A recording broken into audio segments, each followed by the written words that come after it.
శ్రీ మహాగణాధిపతయే నమః. ఈరోజు మనం 2024 సంవత్సరం నవంబర్ నెల రాశి ఫలాల్లో భాగంగా మేషరాశి వారికి ఈ మాసం ఎలా ఉంటుంది అనేటువంటి అంశం గురించి పరిశీలిద్దాం. మేషరాశి అనగానే అశ్విని నక్షత్రం 1, 2, 3, 4 పాదాలు, భరణి నక్షత్రం 1, 2, 3, 4 పాదాలు, కృత్తికా నక్షత్రం మొదటి పాదం వరకు ఉన్నటువంటి నక్షత్ర పాదాల్లో జన్మించిన వాళ్ళందరినీ కూడా మనం మేషరాశి జాతకుల కింద పరిగణిస్తాం. ఈ మాసం గ్రహగతులను కనుక కాస్త పరిశీలించినట్లయితే వృషభంలో గురుడు, కర్కాటకంలో కుజుడు, కన్యలో కేతువు, తులలో రవి, వృశ్చికంలో శుక్రబుధులు, కుంభంలో శని, మీనంలో రాహువు సంచరిస్తున్నారు.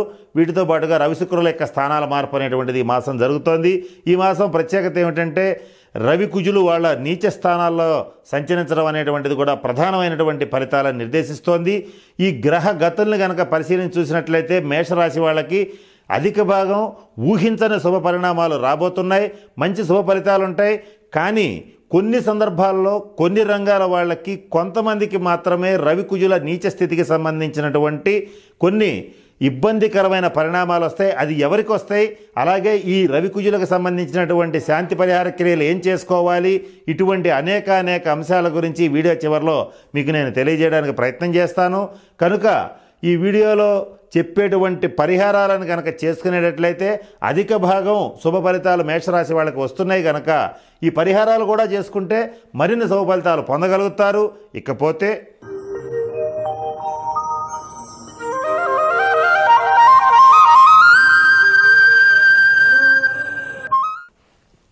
ఇకపోతే మేషరాశి విద్యార్థుల విషయానికి వచ్చేటట్లయితే విద్యాయోగం బాగుంది, విద్యాభివృద్ధి చాలా బాగుంది. అలాగే ప్రభుత్వ రంగ, ప్రైవేట్ రంగ ఉద్యోగస్తులకి మీరు అనుకున్నటువంటి ప్రమోషన్స్, ట్రాన్స్ఫర్స్ వచ్చే అవకాశం ఉంది. మీ సీటుకి విలువ పెరుగుతుంది. అలాగే మీ మేషరాశికి సంబంధించిన వ్యాపారస్తులకి చాలా బాగుంది. ఖచ్చితంగా బ్యాంకు రుణాలు వస్తాయి. మీ వ్యాపార అభివృద్ధి కోసం మీరు ఏదైతే వ్యాపార రుణాలు తీసుకుంటారో అవి మీకు సకాలంలో చేతికొస్తాయి.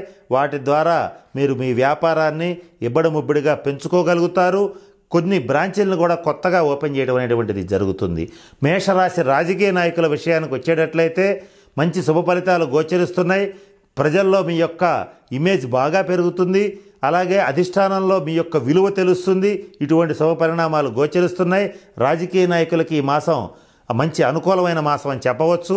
ఇక సినిమా రంగంలో, టీవీ రంగంలో ఉండేటువంటి వాళ్ళకి, మీడియా రంగంలో ఉండేటువంటి వాళ్ళకి, కవులు, కళాకారులు, రచయితలు, వీళ్ళందరికీ కూడా ఈ మాసం అద్భుతమైన శుభ ఫలితాలు గోచరిస్తున్నాయి. మంచి ప్రాజెక్ట్స్ మీ చేతికి వస్తాయి. అయితే వచ్చినటువంటి ప్రాజెక్ట్స్ని వచ్చినట్లుగా అంగీకరించండి. గతంలో ఏవైనా సరే వాళ్ళతో మీకు భేదాభిప్రాయాలున్నా వాటిని పక్కన పెట్టి కలిసి పనిచేయటానికి సుముఖత చూపించేటట్లయితే ఈ మాసం మీరు స్వీకరించేటువంటి ప్రాజెక్ట్స్ ఏవైతే ఉంటాయో, చేయాలనుకున్న సినిమాలు ఏవైతే ఉంటాయో, చేసే పని ఏదైతే ఉంటుందో, టెక్నికల్గా కావచ్చు, నటన పరంగా కావచ్చు, అలాగే రచనల పరంగా కావచ్చు, వాళ్ళతో కలిసి పనిచేసేటట్లయితే మంచి శుభ ఫలితాలు భవిష్యత్తులో మీకు రావటం అనేటువంటిది తప్పనిసరిగా జరుగుతుంది. ఈ విషయంలో మేషరాశి వాళ్ళు అనవసరమైనటువంటి యుగోలకు పోకుండా ఉండడం అనేటువంటిది ముఖ్యంగా చెప్పదగిన సూచన. ఇక ఎవరైతే దేశ విదేశాల్లో ఉండేటువంటి సాఫ్ట్వేర్ రంగంలో ఉండేటువంటి ప్రొఫెషనల్స్ ఎవరైతే ఉంటారో వాళ్ళకి ఈ మాసం వరకు ఉద్యోగ విషయంలో అంత ఇబ్బంది ఉండదు. చాలామందికి ఇబ్బంది ఉండదు. ఎవరికైతే మరీ నీచ దశాంతర దశలు జరుగుతాయో వాళ్ళకి తప్ప మిగిలిన వాళ్ళందరికీ కూడా ఉద్యోగం విషయంలో ఇబ్బంది లేదు. మీ యొక్క ఉద్యోగం దాదాపుగా సేఫ్ అని చెప్పవచ్చు. ఉద్యోగం మారాలనుకునేటువంటి వాళ్ళు, కంపెనీ మారాలనుకునేటువంటి వాళ్ళకు కూడా ఈ మాసం అనుకూలమైనటువంటి మాసంగా చెప్పవచ్చు. ఈ మాసంలో మీకు అధికంగా ఆందోళన పెరిగిపోతుంది. ప్రతి విషయంలోనూ ఒత్తిడికి గురవుతారు. మానసిక, శారీరక శ్రమ అనేటువంటిది బాగా పెరుగుతుంది. ఈ రెండింటినీ కూడా ఓర్చుకోగలుగుతారు. తద్వారా వీటి నుంచి తప్పించుకోవడానికి నడక వ్యాయామంలాగా చేయటం అనేటువంటిది మొదలు పెడతారు. తద్వారా మీరు దాన్ని బ్యాలెన్స్ చేసుకోగలుగుతారు. ఏది ఏమైనప్పటికీ కూడా మానసిక అలజడి అనేటువంటిది పెరుగుతుంది. ఎప్పుడైతే మీకు ఆర్థికంగా ఒక డబ్బు చేతికి అందుతూ ఉంటుందో దాన్ని మించినటువంటి ఖర్చులు, కుటుంబపరమైనటువంటి ఖర్చులు, మీ వ్యక్తిగతమైనటువంటి ఖర్చులు పెరిగిపోతాయి. అంటే 1,00,000 రూపాయలు వస్తే 1,50,000 ఖర్చు అనేటువంటిది కనపడుతూ ఉంటుంది. ఈ విషయంలో డబ్బుని అదుపు చేయలేకపోతారు. ఆర్థిక పరమైన అంశాల్లో ధన రాబడి విపరీతంగా ఉంటుంది, ఖర్చు అంతకంటే ఎక్కువ ఉంటుంది. ఈ రెండింటినీ కూడా బ్యాలెన్స్ చేసుకోవటంలో కొంత విఫలమయ్యేటువంటి పరిస్థితి కూడా మేషరాశి వాళ్ళకి గోచరిస్తోంది. ఇటువంటి పరిస్థితులు వచ్చినప్పుడు ఏదైతే వ్యవహారాలు ఉంటాయో వీలైనంత వరకు మీ జీవిత భాగస్వామి పేరు మీద చేసేటట్లయితే కొంత అనుకూలమైనటువంటి ఫలితాలు ఉంటాయి. అది కూడా వాళ్ళ వ్యక్తిగత జన్మ జాతక రీత్యా కలిసి వచ్చేటువంటి కాలం అయితే మరిన్ని శుభ ఫలితాలు ఉండే అవకాశాలు గోచరిస్తున్నాయి. ఇక ఈ మాసం మీ జీవిత భాగస్వామి ఆరోగ్య విషయంలో కాస్త జాగ్రత్తగా ఉండండి. మరి ముఖ్యంగా ఎవరైతే మేషరాశి వాళ్ళు 40 సంవత్సరాలు దాటినటువంటి వాళ్ళు ఉంటారో వాళ్ళ యొక్క జీవిత భాగస్వామి ఆరోగ్య విషయంలో జాగ్రత్తగా ఉండండి. జాయింట్ పెయిన్స్, కండరాలు, నరాలకు సంబంధించినటువంటి సమస్యలు, ఉదర సంబంధమైనటువంటి సమస్యలు మీ జీవిత భాగస్వామిని కాస్త ఇబ్బంది పెట్టేటువంటి పరిస్థితులు కూడా గోచరిస్తున్నాయి. కొన్ని సందర్భాల్లో తండ్రి గారితో తీవ్రమైనటువంటి భేదాభిప్రాయాలు ఏర్పడతాయి. ఏది ఏమైనప్పటికీ కూడా మీ మాటే పైచేయిగా సాగడం అనేటువంటిది జరుగుతుంది.